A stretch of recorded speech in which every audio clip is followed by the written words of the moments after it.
I want to buy a new bike that can glide through heavy traffic and also take me from city roads to weekendscape with ease.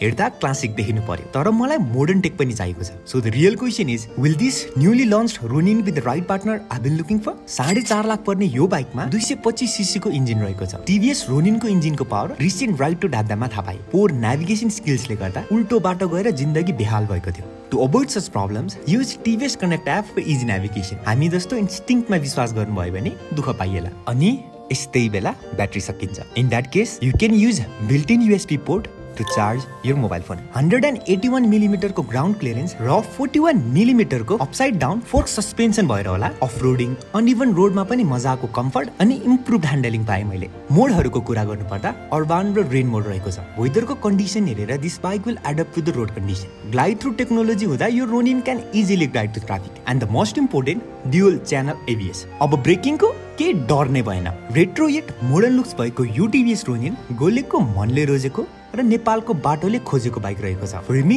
Ronin is more than transport. It's my everyday partner. It's safe, stylish and effortless. Don't just watch it. Test ride the TVS Ronin and feel the difference.